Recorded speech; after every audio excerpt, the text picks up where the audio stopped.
تسبیح کی نماز، یہ ایسا عمل ہے جو آپ صلی اللہ علیہ وسلم نے اپنے چچا حضرت عباس کو سکھایا تھا، اور فرمایا کہ جب آپ اسے نماز کو پڑھیں گے اللہ جل جلالہ آپ کے اگلے پچھلے نئے پرانے چھوٹے بڑے سارے گناہوں کو معاف فرما دیں گے۔ آپ صلاۃ التسبیح کسی بھی طریقے سے پڑھ سکتے ہیں، حتیٰ کہ سواری پر بھی نفل نماز پڑھنے کی علماء نے گنجائش دی ہے۔ لمبا سفر ہے، آپ صلاۃ التسبیح پڑھ لیں سواری پر بیٹھے بیٹھے، بہرحال وہ ایک الگ عنوان ہے، اس پر پہلے بات ہو چکی ہے۔ دوسرا عمل فرمایا میت کو غسل دینا۔ حدیث پاک میں آتا ہے، ابن ماجہ میں روایت موجود ہے، فرمایا میرے آقا صلی اللہ علیہ وسلم نے جو کسی میت کو غسل دیتا ہے ایسے پاک ہو جاتا ہے جیسے آج ہی ماں کے پیٹ سے جنم لے کر دنیا میں آیا ہے۔ اتنا بڑا فضیلت والا عمل ہے، ہم اس سے ڈرتے ہیں، ہم سمجھتے ہیں پتہ نہیں میت ہمیں کھا جائے گی، یہ میت کیا۔ دیکھیں یہ وہ موقع ہے جو ہم میں سے ہر ایک پر آنا ہے۔ اگر آج میں نے اپنے بچوں کو یہ طریقہ سکھا دیا، میرے مرنے کے بعد اس سے بڑی میری کیا خوش قسمتی ہے کہ بچے مجھے غسل دیں۔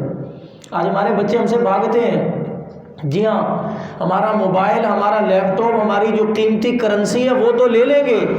وہ ایک بزرگ ہے نا ڈاکٹر سلمان مصباحی صاحب، وہ ایک دفعہ فرمانے لگے کہ میں ایک جگہ غسل دینے کے لیے گیا تو میں نے وہاں جو مرنے والے کے 2 صاحبزادے کھڑے تھے، ان کو میں نے کہا یار آپ کے باپ کا برینڈڈ سویٹر ہے جو مرتے ہوئے انہوں نے پہنا ہوا تھا، یہ میں آپ کو اتار کے دیتا ہوں، کبھی کبھی پہن لیا کرنا برکت کے لیے۔ وہ سگا بیٹا کہتا ہے نہیں مجھے اس سے گھن آتی ہے، یہ میں نہیں پہن سکتا۔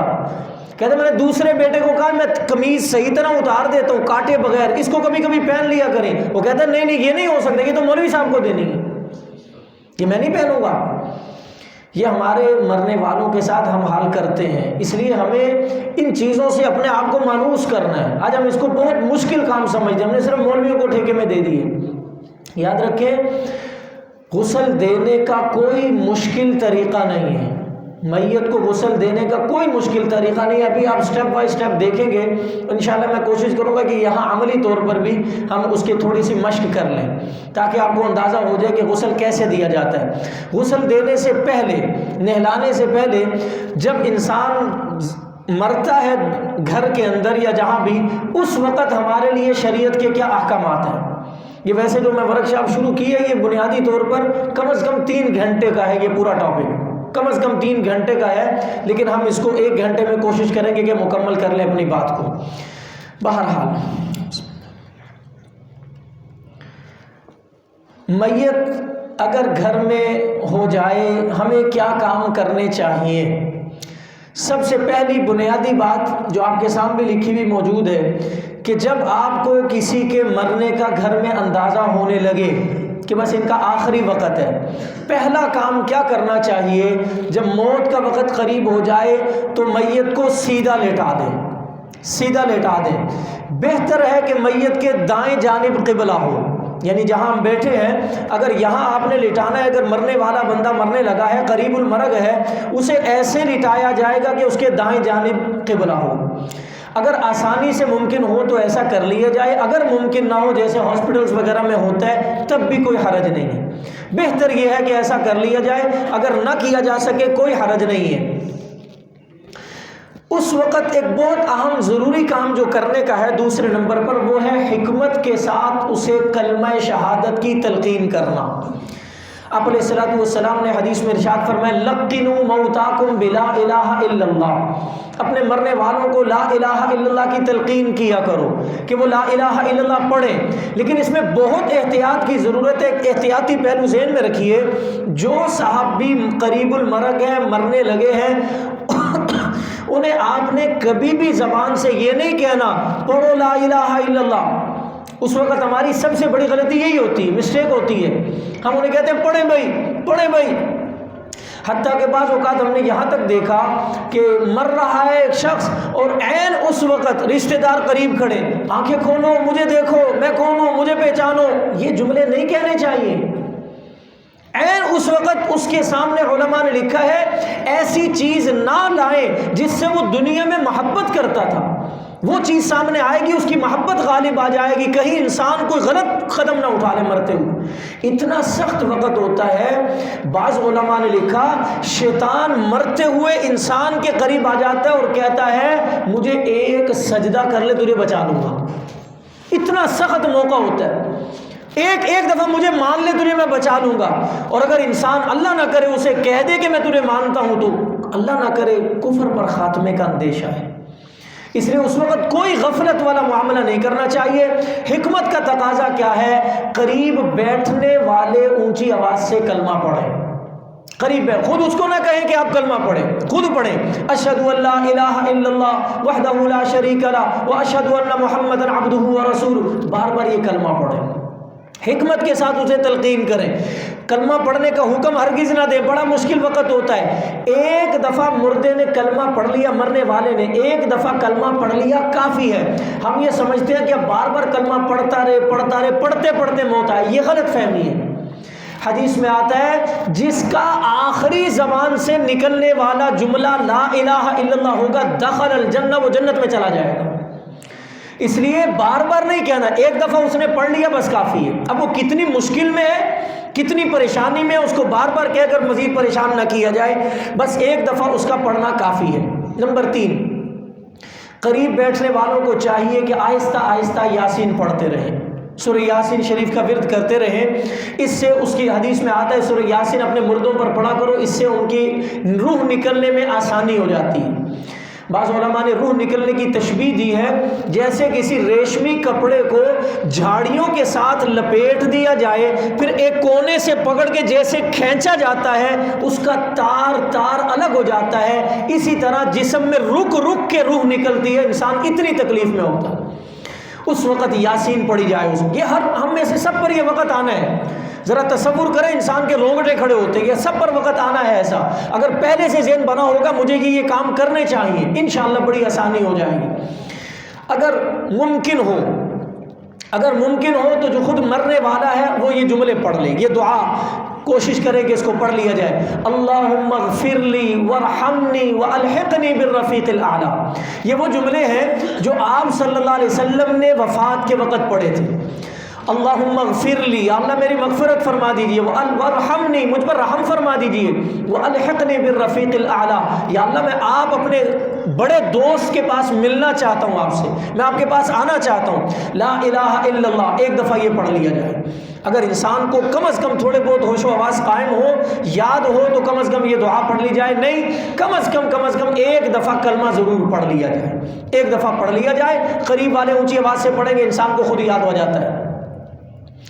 یہ 5ویں احتیاط ہے جو بہت ضروری ہے، اس مرنے والے کے سامنے ایسی کوئی بات ہرگز نہ کرے جس سے مرنے والے کا دل دنیا کی طرف متوجہ ہو جائے۔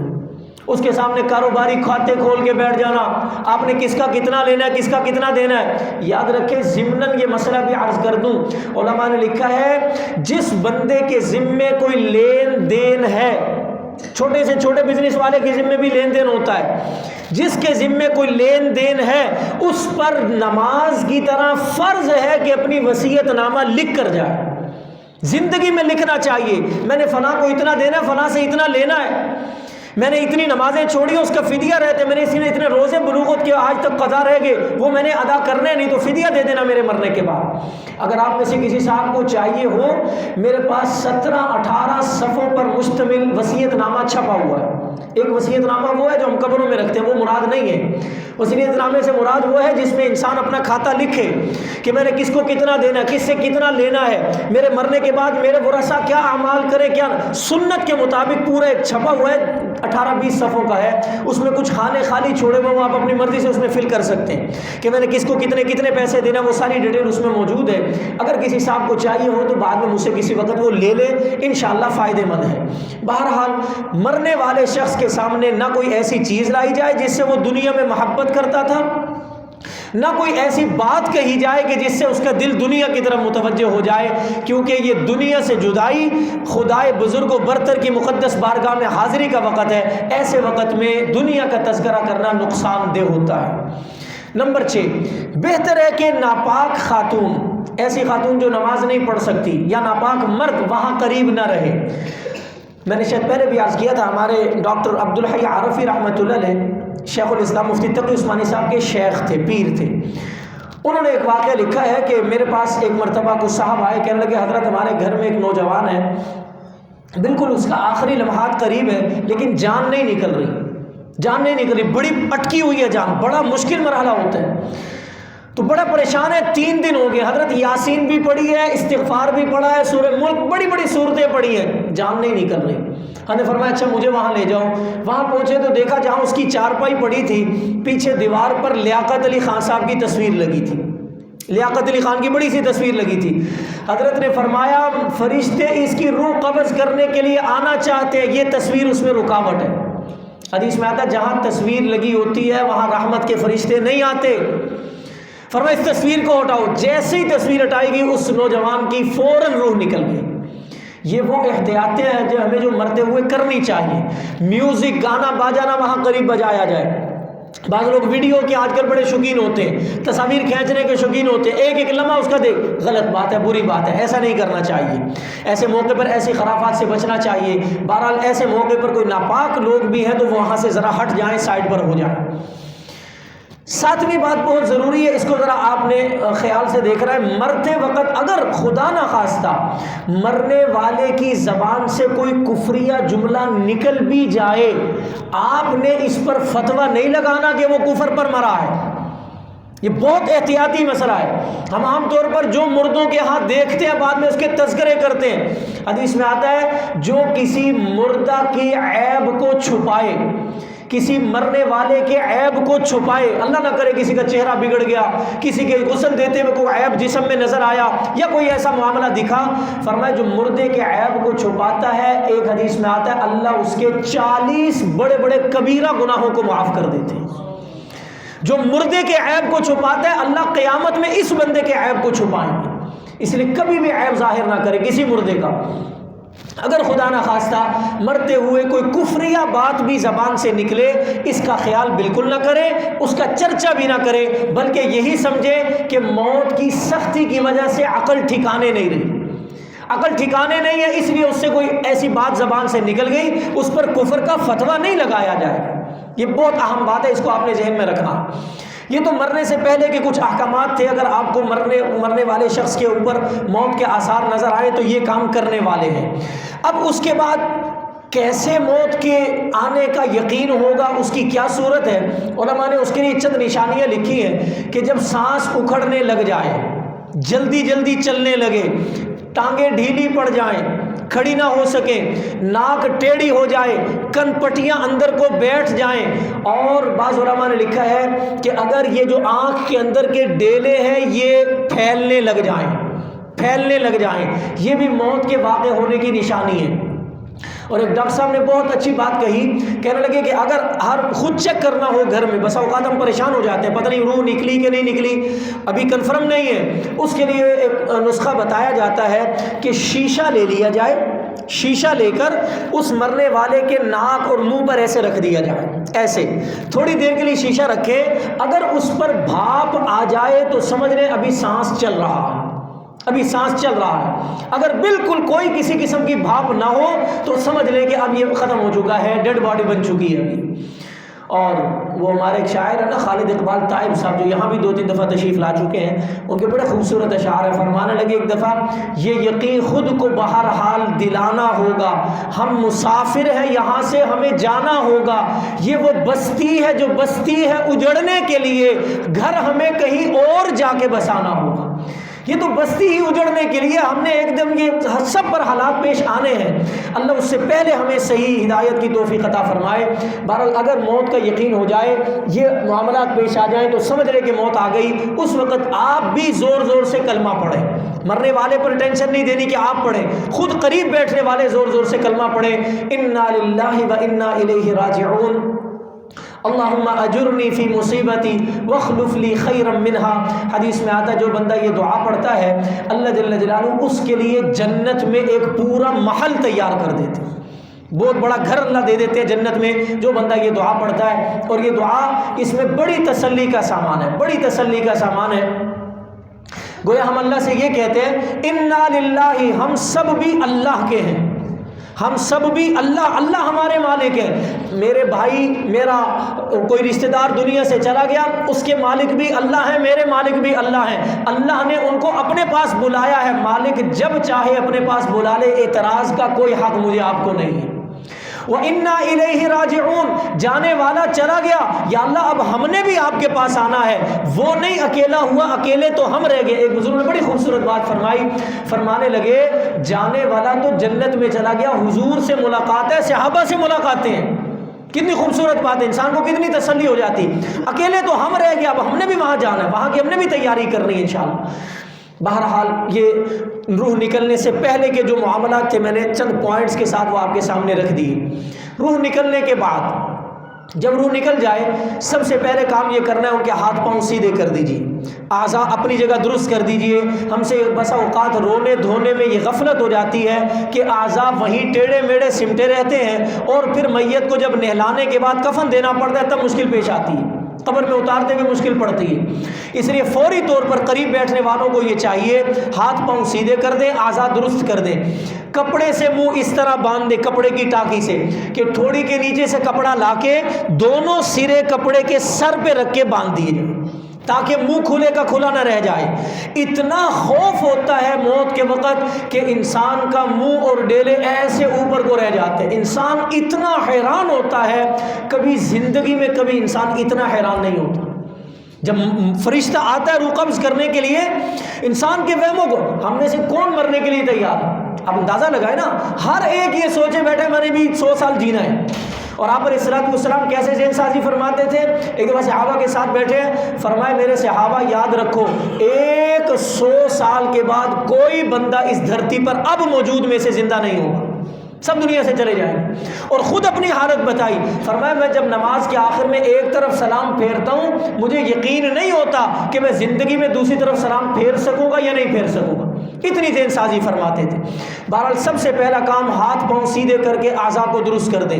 نمبر 2، سر پر کوئی پٹی باندھ دیں پورے منہ کو تاکہ منہ بند ہو جائے، منہ کھلا نہ رہے، آنکھیں بند کر دیں۔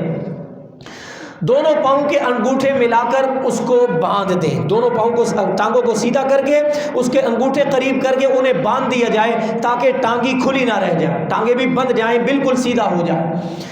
اس کے بعد اوپر کوئی چادر یا کپڑا ڈال دیں، میت کے اوپر کوئی بڑی چادر یا کپڑا ڈال دیا جائے، قریب کوئی خوشبو لگا دی جائے تو بہتر ہے تاکہ اللہ نہ کرے اس میت کے جسم سے اگر خدا نہ خواستہ کوئی بدبو وغیرہ نکلے تو قریب بیٹھنے والوں میں سے کسی کے ذہن میں کوئی بدگمانی نہ آئے۔ اس لیے بہتر ہے فوری طور پر خوشبو کا بندوبست کر لیا جائے، اگر بتی جلا لی جائے یا کوئی بھی خوشبو کا اہتمام کر لیا جائے۔ نمبر 6، بہتر ہے کہ غسل سے پہلے میت کے قریب بلند آواز سے قرآن پاک نہ پڑھا جائے۔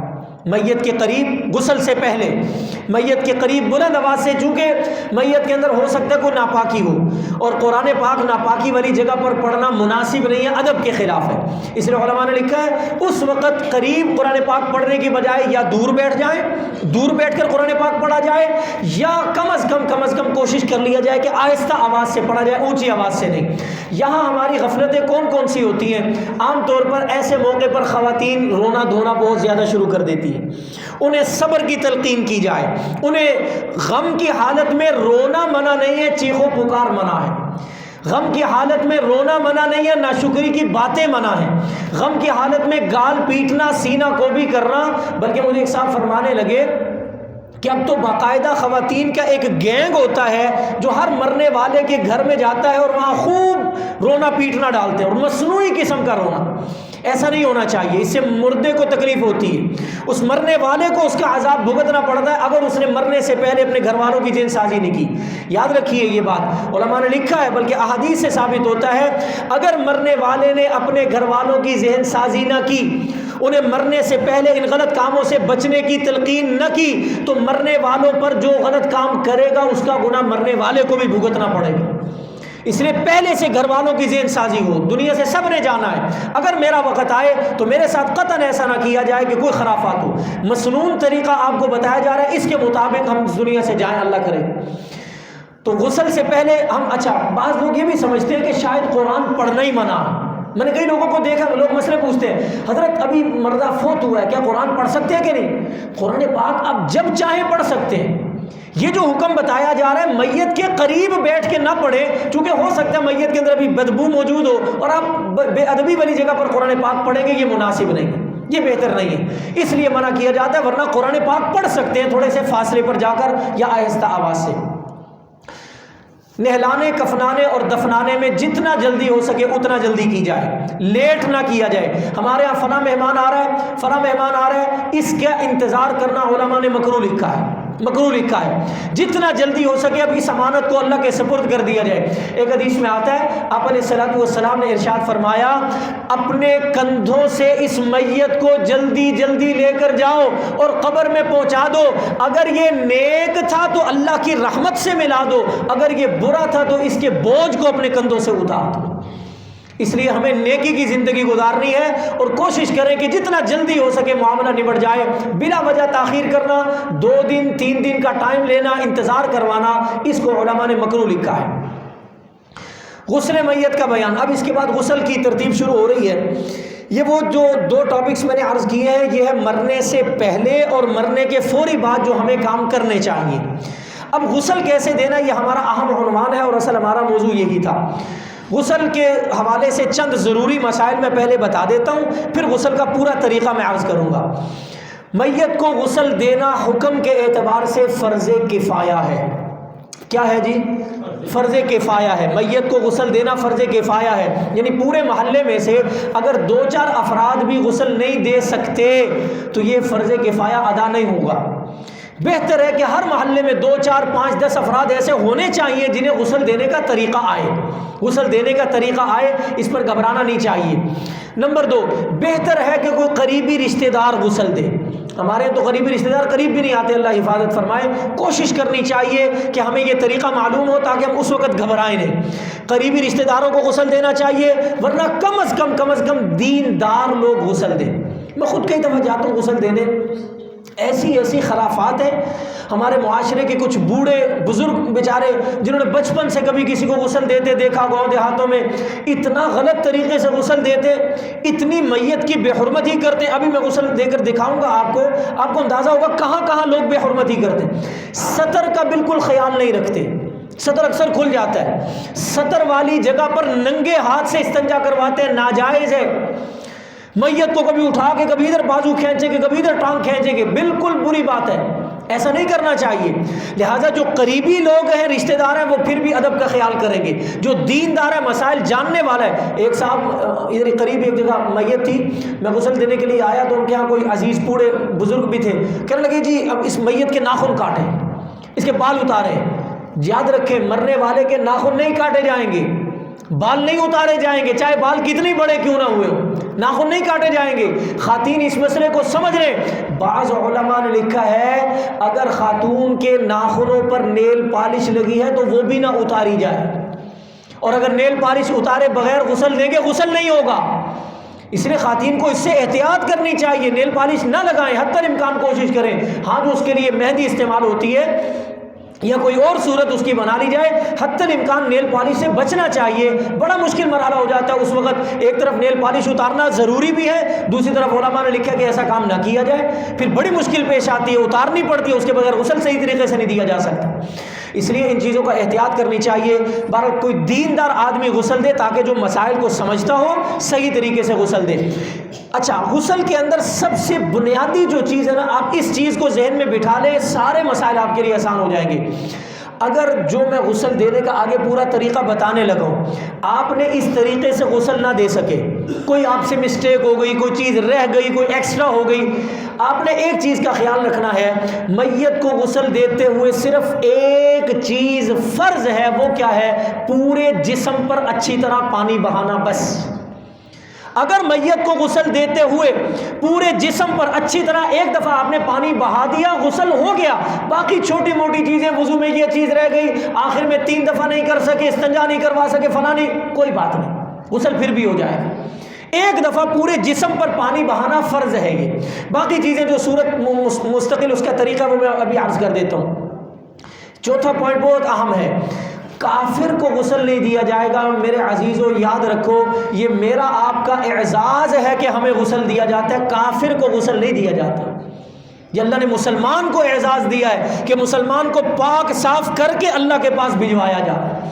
اللہ کو بہت پیار آتا ہے اس بندے پر۔ میں اس کی مثال دیتا ہوں، آپ کی شادی ہے اور شادی کے وقت آپ کی دلہن کو جس بیوٹی پارلر نے تیار کیا ہے، اگر اچھے طریقے سے تیار کیا ہو، آپ خوش ہوتے ہیں کہ نہیں؟ کتنا خوش ہوتے ہیں یار، بڑا زبردست، کہاں سے تیار ہوئے آپ؟ یاد رکھیں، آپ اس مرنے والے کو نہلا رہے ہیں اللہ سے ملاقات کے لیے۔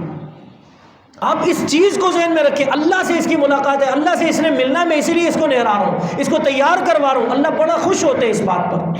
کافر کو غسل نہیں دیا جائے گا۔ غسل دینے والا امانت دار ہونا چاہیے، امین ہونا چاہیے۔ غسل دیتے ہوئے مردے کے اندر کوئی عیب دیکھے تو لوگوں کے سامنے بیان نہ کرے۔ آپ نے مشہور واقعہ شاید سنا ہوگا، امام مالک رحمہ اللہ کا دور ہے، ایک خاتون کسی دوسری مردہ خاتون کو غسل دے رہی ہے، میں بڑا مختصر کر رہا ہوں، مردہ خاتون کو غسل دے رہی ہے، غسل دیتے ہوئے اس نے کوئی بات کہی، ابھی بات نکلی تھی زبان سے، اس غسل دینے والی خاتون کا ہاتھ مردہ خاتون کی ران سے چپک گیا، لگ گیا۔ صبح سے دوپہر، دوپہر سے شام ہو گئی، بڑی کوشش کی ہاتھ ہٹائیں، ہاتھ نہیں ہٹ رہا۔ کچھ نے کہا میت کا جسم کی ران کا حصہ کاٹ دو تاکہ اس بچی کا ہاتھ بچ جائے۔ اس کے ورثاء نے کہا ہم اپنے میت کی بے حرمتی نہیں ہونے دیں گے۔ کچھ نے کہا اس زندہ عورت کا ہاتھ کاٹ دو تاکہ یہ تو بچ جائے۔ اس کے بڑوں نے کہا کہ ہم بھی اپنی عورت کو ہاتھ نہیں کٹوانے دیں گے۔ مسئلہ پھنس گیا، اب کیا کریں؟ امام مالک زندہ تھے، حضرت تک بات پہنچی، حضرت تک بات پہنچائی گئی، حضرت مسئلہ پیش آ گیا، کوئی حل بتائیں۔ حضرت نے فرمایا مجھے وہاں لے چلو، پردے کے اندر میں کوئی بات پوچھنا چاہتا ہوں۔ حضرت وہاں پہنچے، غالباً یہ مدینہ منورہ کا واقعہ، حضرت نے مدینہ منورہ میں زندگی گزاری۔ حضرت پردے میں وہاں پہنچے، اس غسل دینے والی سے سوال کیا، فرمایا تو نے جب غسل دیتے ہوئے کوئی جملہ تو نہیں کہا تھا، کوئی بات تو نہیں کہی تھی ایسی ویسی؟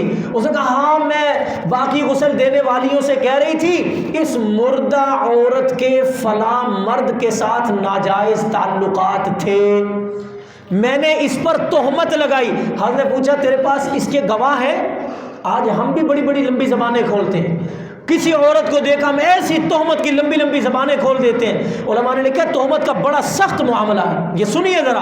حضرت نے پوچھا تو نے کیا؟ انہوں نے کہا جی تہمت لگائی تھی۔ اچھا تیرے پاس کوئی گواہ ہے؟ اس نے کہا نہیں گواہ تو کوئی نہیں، میں نے ویسے سنا تھا، سنی سنائی میں نے بات کی تھی۔ حضرت نے فرمایا قرآن پاک میں اللہ کہتے ہیں جو کسی پاک باز عورت پر تہمت لگائے اس کی دنیا میں سزا یہ ہے کہ اسے 80 کوڑے مارے جائیں، 80 کوڑے مارے جائیں۔ اس عورت کو، اس تہمت لگانے والی کو 80 کوڑے مارے جائیں۔ حضرت کا آرڈر تھا، کوڑے مارنا شروع کیے گئے، 1 2 70 75 69، بالکل ہاتھ نہیں ہٹا۔ ادھر 80واں کوڑا پڑا، ادھر اس خاتون کا ہاتھ ہٹ گیا۔ اتنا سخت معاملہ ہے، اور ہم زندوں پر بھی تہمت لگا رہے ہوتے ہیں، مرنے والوں پر بھی تہمت لگاتے ہیں۔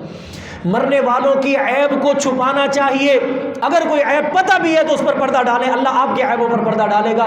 عیبوں کی پردہ دری نہیں کرنی چاہیے غسل دینے والوں کو۔ غسل دینے کا مسنون طریقہ آتا ہو اس بندے کو جو غسل دے رہا ہے۔ اچھا یہ بہت اہم بات ہے جو میں نے ابھی عرض کی تھی، غسل دینے والے کو چاہیے میت کو احترام اور نرمی سے غسل دے جیسے کسی زندہ کو احترام اور نرمی سے غسل دیا جاتا ہے۔ اللہ نہ کرے کسی زندے کو اگر آپ کو کسی عذر کی وجہ سے غسل دینا پڑے، اس کو تکلیف پہنچاتے ہیں آپ؟ کتنی احتیاط کرتے ہیں، ذرا سا ہاتھ ادھر نہ ہو جائے، ذرا سا پاؤں ادھر نہ ہو جائے، ذرا سا زیادہ گرم پانی نہ ڈل جائے۔ اور میں نے خود دیکھا ہے ایسے ایسے تکلیف پہنچاتے، کبھی ادھر ہاتھ کھینچ رہے، کبھی ادھر بال کھینچ رہے، بہت بری بات ہے۔ ہمارے قاری حنیف ملتانی صاحب رحمۃ اللہ علیہ فوت ہو گئے، بہت بڑے خطیب سے، وہ فرمایا کرتے تھے، میں نے ان سے سنا، میں مزید تحقیق نہیں میں کر سکا، انہوں نے فرمایا، ایک بیان میں فرمانے لگے کہ مردے پر اگر مکھی بیٹھ جائے ایسا محسوس ہوتا ہے جیسے پہاڑ آ گیا۔ جن چیزوں سے زندہ انسانوں کو تکلیف ہوتی ہے مردوں کو بھی تکلیف ہوتی ہے، لہذا غسل دینے والے کو چاہیے ادب اور پیار اور نرمی والا معاملہ کرے، سختی والا معاملہ بالکل نہ کرے۔ بالخصوص میت کا لباس اتارتے ہوئے، غسل دیتے ہوئے، کفن پہناتے ہوئے جلد بازی اور سختی بالکل نہیں کرنی چاہیے۔ لباس جب اتارتے ہیں ادھر سے قمیض کھینچتے ہیں، ادھر سے شلوار کھینچتے ہیں، بری بات ہے۔ حتی الامکان کوشش کرنی چاہیے کہ لباس پورا اتر آئے، پورا لباس اتر سکتا ہے تو یہ مسئلہ بھی یاد رکھیں۔ آپ کے شاید علم میں نہ ہو، میت کے مرتے ساتھ ہی اس کے جسم کے کپڑوں سمیت ساری چیزوں پر اس کے ورثاء کا حق بنتا ہے۔ اگر اس کے ورثاء میں نابالغ بچے ہیں، میرے آپ کے لیے اس مرنے والوں کے پیسے سے ایک گلاس پانی کا پینا جائز نہیں ہے۔ یہ مسئلہ وہ لوگ کان کھول کے سن لیں جو مرنے والے کے پیسوں سے تیجے ساتے چلیسویں کھاتے ہیں، حرام کھا رہے ہیں سب۔ ہمارے پیر سیف اللہ خالد صاحب لاہور کینٹ میں گزرے، فوت ہو گئے۔ حضرت نے ہمارے ایک عزیزوں میں، مجھے خود انہوں نے بتایا، کہنے لگے میرے والد صاحب کا جنازہ پڑھانے کے لیے حضرت تشریف لائے، جنازے سے فارغ ہوئے، جیسے عام رواج ہے میں گھر میں لے آیا، میں نے کہا حضرت بیٹھے، گھر کے دروازے پر کھڑے حضرت کہنے لگے میں نہیں بیٹھ سکتا، میں نے جانا ہے، میری مجبوری ہے۔ کہنے لگے نہیں حضرت آپ بیٹھے، تھوڑا سا پانی تو پی لیں۔ حضرت فرمایا مجھے مجبوری ہے، مجھے جانا ہے۔ کہنے لگا نہیں حضرت آ جائیں۔ جب بہت زیادہ اصرار کیا، حضرت آپ آ کیوں نہیں رہے، وجہ کیا ہے؟ فرمایا اب جو آپ کے گھر میں لائٹیں لگی ہیں، بجلی کا بل دینا ہے، جو کچھ بھی ہے، اگر آپ نے اپنے باپ کے پیسوں سے دینا ہے جبکہ ان کے ورثاء نابالغ بھی ہیں، تو اب اس پنکھے کے نیچے بیٹھنا بھی جائز نہیں ہے، اس گھر سے پانی کا گلاس پینا جائز نہیں ہے اگر اس میت کے ورثاء اپنے پیسوں سے نہ دیں تو۔ مرنے والے کے پیسوں کا استعمال اتنی بے دردی سے کیا جاتا ہے، مرنے والے کے جسم پر کپڑے ہیں، ان کی بھی اگر مارکیٹ ویلیو ہے، اگر اچھے والے کپڑے بک سکتے ہیں، اس کو صحیح طور پر اتارنا ضروری ہے تاکہ وہ کسی کے کام آ جائیں، یا اس کو بیچ کر اس کے پیسے ورثاء کے کھاتے میں جمع کروائے دیں۔ یہ باریک مسئلہ ہے۔ بہرحال ایسے موقع پر اگر نہ اترتے ہوں، بعض اوقات ایکسیڈنٹ ہو جاتا ہے، ایسے مسائل ہوتے ہیں، کاٹنا پڑتا ہے تو کاٹا بھی جا سکتا ہے، ورثاء کی اجازت سے کاٹا بھی جا سکتا ہے، بہتر ہے کہ ویسے اتار لیا جائے۔ بہتر ہے کہ غسل دینے والے ہاتھ پر گلوز چڑھا لیں، دستانہ چڑھا لیں۔ کفن کدھر ہے؟ ڈرنا نہیں ہے کسی نے، یہ حالات سب پہ پیش آنے ہیں۔ میں نے خود ابھی کفن پہن کے دکھایا الحمدللہ، اس لیے گھبرانا نہیں ہے، سب پر پتہ نہیں کب پیش آ جائے، کل بھی میں پتہ نہیں زندہ ہوں کہ نہیں ہوں گا، اس لیے ان سب چیزوں کو میں سمجھنا چاہیے۔ عام طور پر کفن جہاں سے لیا جاتا ہے وہاں دستانے بھی، گلوز بھی، اس طرح کے تھیلے سلے ہوئے مل جاتے ہیں عام طور پر، لیکن آج کل سرجیکل گلوز بھی آ گئے ہیں، ان میں سے کوئی لیا جا سکتا ہے، کوئی بھی گلوز لے لیا جائے، بائیں ہاتھ پر یہ گلوز چڑھا لیا جائے، بائیں ہاتھ پر ایسے کر کے اس گلوز کو چڑھا لیا جائے تاکہ میت کو استنجا وغیرہ کروانے میں آسانی رہے۔ اس گلوز کو چڑھا لیا جائے، یا کوئی بھی سرجیکل بھی گلوز لے سکتے ہیں، دستانے لیے جا سکتے ہیں۔ نمبر 10، جو خوشبو، صابن اور کپڑے مردہ اپنی زندگی میں جس سٹینڈرڈ کے استعمال کرتا تھا، مرتے ہوئے بھی کوشش کریں وہی لگائیں۔ بڑے بڑے امیر گھرانوں میں نے دیکھا جب مردہ ہو جاتا ہے نا ان کا باپ یا ان کا کوئی عزیز رشتہ دار، وہی خوشبو، وہی صابن جو کفن کے ساتھ آتا ہے وہی لگاتے ہیں، خوشبو بھی۔ ہاں ایک میں نے دیکھا جب ہمارے یہاں کے حاجی عتیق صاحب تھے، ان کی جب وفات ہوئی، ہم ان کو جنازہ دینے کے لیے گئے، ان کے صاحبزادے بھائی بلال عتیق صاحب، انہوں نے خود کہا ابا جی یہ خوشبو پسند کرتے تھے، اسپیشل جا کے وہ خوشبو لائے کہ ان کو یہ لگا۔ بالکل یہ سنت طریقہ ہے کہ جو خوشبو انسان زندگی میں استعمال کرتا ہے، جو صابن، جو شیمپو زندگی میں استعمال کرتا ہے، کوشش کرے غسل میں وہ دے۔ جس ٹائپ کے کپڑے انسان زندگی میں پہنتا ہے، اعلیٰ کوالٹی کے پہنتا ہے، تو کوشش کرے کفن بھی ویسا ہی ہو، کفن بھی ویسا ہی ہو جیسا زندگی میں استعمال کرتا تھا۔ یہ آپ نے اپنے والد، اپنے رشتہ دار کو آخری تحفہ دینا ہے، آخری تحفہ ہے یہ آپ کی طرف سے، لہٰذا خوب دل کھول کے اس کے مطابق عمل کیجیے۔ بنیادی طور پر، اچھا یہ ایک بنیادی بات ہے جو میں نے عرض کر دی، اگر آپ نے سارے غسل کا فلسفہ سمجھنا ہے، ایک بات سمجھ لیجئے، وہ کیا ہے؟ جس طرح کسی زندہ انسان اپنے آپ کو غسل دیتا ہے، اسی طرح مردے کو غسل دیا جائے گا۔ زندہ انسان کے غسل کا طریقہ کیا ہے؟ انسان استنجا کر لے، نماز والا وضو کر لے، دائیں کندھے پر 3 دفعہ پانی بہا لے، بائیں کندھے پر 3 دفعہ پانی بہا لے، صابن کی ضرورت ہے صابن لگا کر دوبارہ پانی بہا کر اتار دے۔ یہ سادہ سا سمپل سا طریقہ ہے۔ زندہ انسان جب اپنے آپ کو غسل دیتا ہے، مرے ہوئے مردے کو بھی بالکل اسی طرح غسل دیا جائے، بالکل پریشان ہونے کی ضرورت نہیں، اسی طرح غسل دیا جائے گا۔ پہلے استنجا کروانا ہے، پھر اس کو وضو کروانا ہے نماز والا، تھوڑی سی احتیاطیں میں درمیان میں عرض کر دوں گا۔ اس کے بعد بائیں کروٹ پر لٹا کر یہاں سے پانی ڈالنا ہے 3 دفعہ، پھر دائیں کروٹ پر لٹا کر اس طرح بائیں کروٹ سے پانی ڈالنا ہے، اور آخر میں صابن کی ضرورت محسوس ہو تو صابن لگا کر اس کے بعد صابن اتار دیا جائے، اور آخر میں 1 دفعہ پھر استنجا کروا لیا جائے۔ آخر میں علماء نے لکھا شروع میں بھی استنجا کروا لیں، آخر میں پھر استنجا کروا لیا جائے، لیکن جو آخر میں استنجا کروایا جائے گا اس کے بعد غسل دوبارہ نہیں کروانا۔ اگر کوئی گندگی بھی نکلی ہے کوئی بات نہیں، اب یہ مکلف نہیں رہا، لہٰذا آخر میں دوبارہ استنجا کروا کر بس آخر میں کافور ملا پانی چھڑک دے اور کفن کے لیے تیاری کر کے اس کو کفن میں لپیٹ دے۔ اب اس کا مصنون طریقہ آپ کے سامنے آ رہا ہے۔ دیکھیے پہلے میں ایک دفعہ عبارت پڑھ کے سنا دیتا ہوں۔ میت کو غسل دینے کا طریقہ درج ذیل ہے۔ جس تختہ پر غسل دیا جائے، جس تختے پر، لکڑی کا جو تختہ ہے جس پر غسل دیا جائے گا، پہلے اس کو پاک کر لیا جائے، دھو لیا جائے۔ عام طور پر وہ مسجدوں میں تختے پڑے ہوتے ہیں، اس پر کوئی بلی کو ناپاک کر دیتی ہے، جیسے بھی کوشش کریں ایک دفعہ اس کو تختہ بچھا کر اس کو پاک کر لیا جائے۔ ایک احتیاطی بات یہ بھی ہے کہ جس طرف اس کا سر آنا ہے، میت کا سر آنا ہے، اس طرف تھوڑی سی تختے کو اونچا کر لیا جائے تاکہ جسم سے جو گندگی نکلنی ہے وہ پاؤں کے راستے باہر چلی جائے۔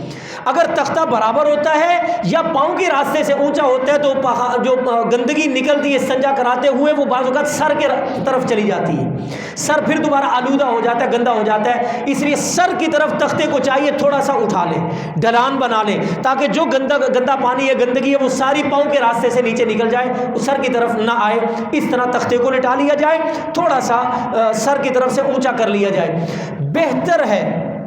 بہتر ہے کہ تختہ ایسے لٹایا جائے، ایسے رکھا جائے کہ جب میت کو وہاں رکھے تو میت کے دائیں طرف قبلہ ہو، دائیں طرف قبلہ ہو، ایسے کر کے بہتر ہے۔ لیکن بعض اوقات جگہ کی ایسی ہوتی ہے، معاملہ ایسا چھوٹی جگہ ہوتی ہے کہ وہاں قبلے کی طرف لٹانا ممکن نہیں ہوتا، اس رخ پر لٹانا پڑتا ہے، تب بھی جائز ہے۔ میں نے عرض کیا فرض صرف ایک ہے، اور وہ کیا ہے؟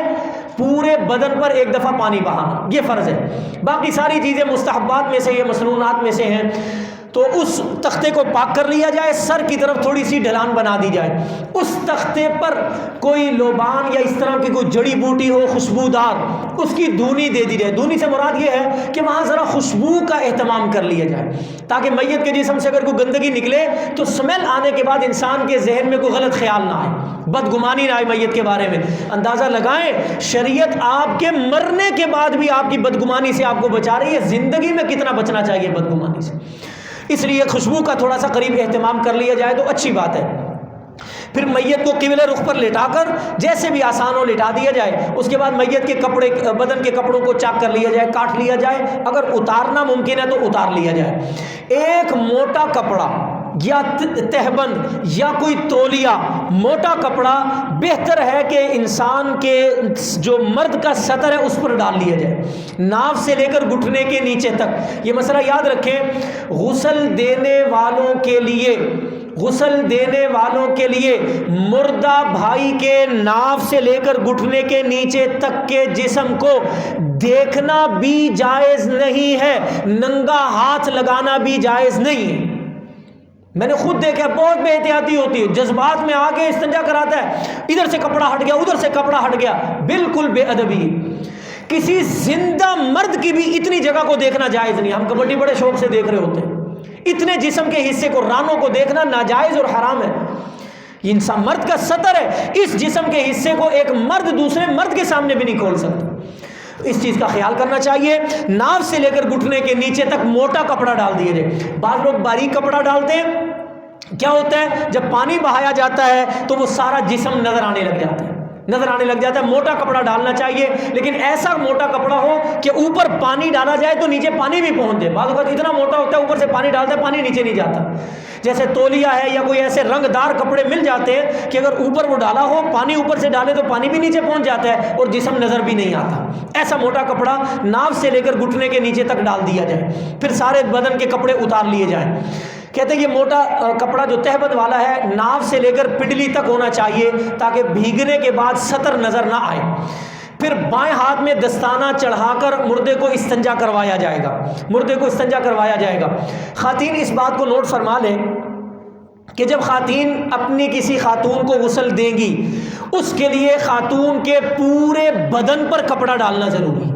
مرد کے لیے ناف سے گھٹنے کے نیچے تک، خاتون کے لیے کندھوں سے لے کر پنڈلیوں کے نیچے تک، صرف پاؤں نظر آئے یا اوپر سے سر نظر آئے، بس پاؤں یا سر کھلا ہو، باقی پوری بڑی چادر پورے بدن پر ڈالے گی خواتین کسی خاتون کو غسل دیتے وقت. یہ بڑی احتیاطی بات ہے، اس میں بڑی بے احتیاطی ہوتی ہے. بہرحال اس کے بعد پورے جسم کے کپڑے اتار لیے جائیں گے، سطر والی جگہ پر موٹا کپڑا ڈال دیا جائے گا، اور جیسے میں نے ابھی عرض کیا کہ بائیں ہاتھ پر دستانہ چڑھا کر مردے کے جو اوپر سطر والی چادر ہے اس کے نیچے سے ہاتھ ڈال کر اس سطر والی جگہ کو دیکھے بغیر ہاتھ ڈال کر مردے کو استنجا کروایا جائے گا. استنجا کیسے کروایا جائے گا؟ جیسے عام زندگی میں انسان ڈھیلے سے استنجا کرتا ہے، اگر ڈھیلے موجود ہوں تو بہت اچھا، ڈھیلے سے استنجا کروا دیا جائے. نہیں تو ٹیشو یا روئی بھی استعمال کی جا سکتی ہے، روئی یا ٹیشو بھی استعمال کیا جا سکتا ہے، اور آخر میں پانی بہا دے. کیسے کرنا ہے اس کو بھی سمجھ لیجئے. استنجے کا طریقہ یہ ہے، میت کو ایک صاحب پیچھے سے کندھوں سے پکڑ کر ذرا اٹھا دے، پیچھے سے کندھوں سے پکڑ کر. اگر آپ میں سے کوئی باہمت ہے آگے آنا چاہتا ہے تو آگے آ جائے، میں کر کے دکھا دیتا ہوں تاکہ سب کے لیے سمجھنا آسان ہوگا. بیٹھ جائے. کوئی باہمت ہے آنا چاہتا ہے تو آ جائے، میں اس کو کر کے دکھا دوں گا، پریشان نہیں ہونا، سب نے دنیا سے جانا ہے. بہرحال اگر نہیں ہے کسی میں ہمت، کوئی بات نہیں.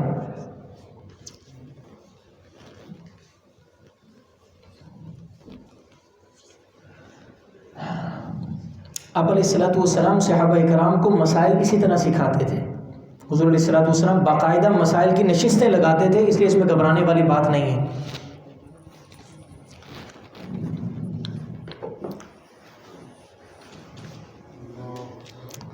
ایک صاحب کر سے ادھر کے تشریف لائیے گا.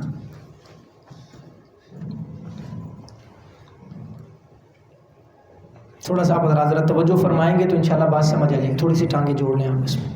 کندھے سے اوپر اٹھائیں، کندھے سے اوپر اٹھائیں گے، کندھے سے اوپر، یہاں سے اٹھا کے پیٹ کے اوپر ہلکا سا ملا جائے گا. پیٹ کو اوپر سے نیچے کی طرف ایسے ہلکا سا ملا جائے گا تاکہ اگر کوئی گندگی وغیرہ ہے وہ نکل جائے.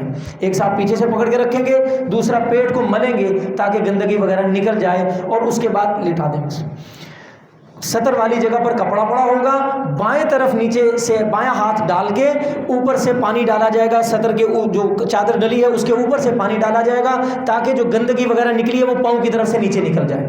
اس میں ایک اور بہتر صورت یہ ہوتی ہے کہ میت کے ایک ٹانگ کو پیچھے سے ایک صاحب میت کی ایک ٹانگ کو ذرا اٹھا لے، ذرا تھوڑا سا اٹھا لے، اور جنہوں نے استنجا کروانا ہے وہ اپنے بائیں ہاتھ سے اچھی طرح استنجا کروا دیں، بائیں ہاتھ سے اچھی طرح، تاکہ تسلی ہو جائے، کوئی گندگی لگی نہ رہ جائے، ورنہ کفن بھی خراب ہو جاتا ہے اور بدبو بھی جسم سے آتی ہے. اس لیے اس احتیاط کو لازمی کرنا چاہیے.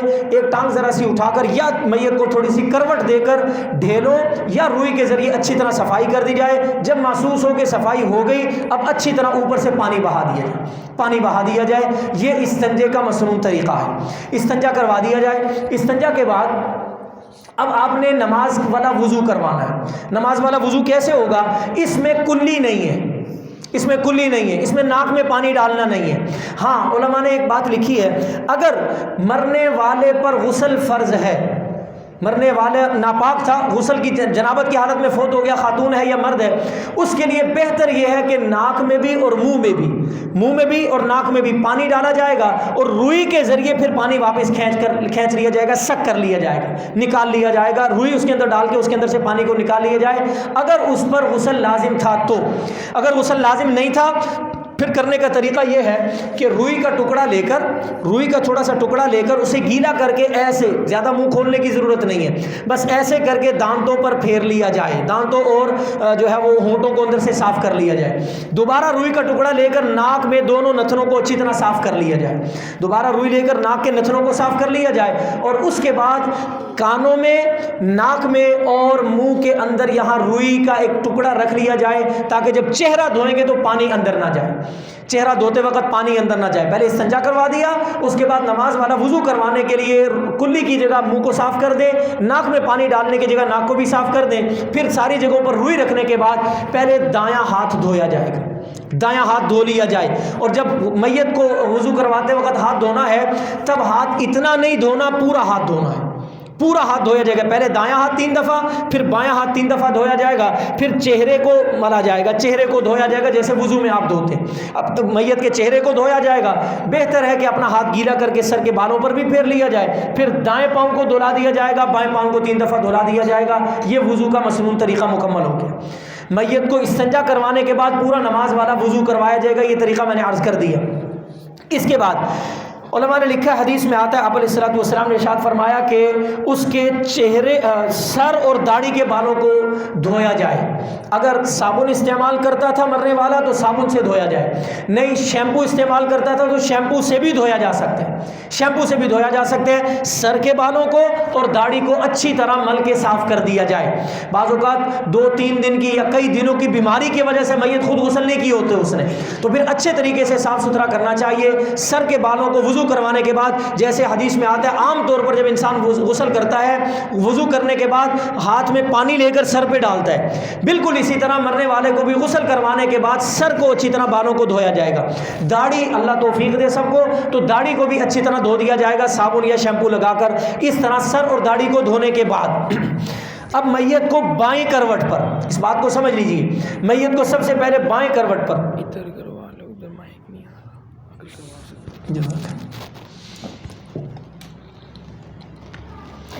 میت کو بائیں کروٹ پر لٹا دیا جائے گا.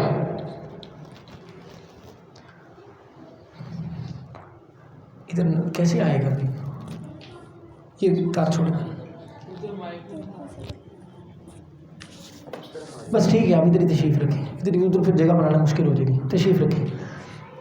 بائیں کروٹ پر, بائیں کروٹ پر, اس طرف اس طرف اس طرف اس طرف. سب سے پہلے وضو کروانے کے بعد سر اور داڑھی کو بالوں کو دھونے کے بعد سب سے پہلے میت کو بائیں کروٹ پر اس طرح لٹایا جائے گا.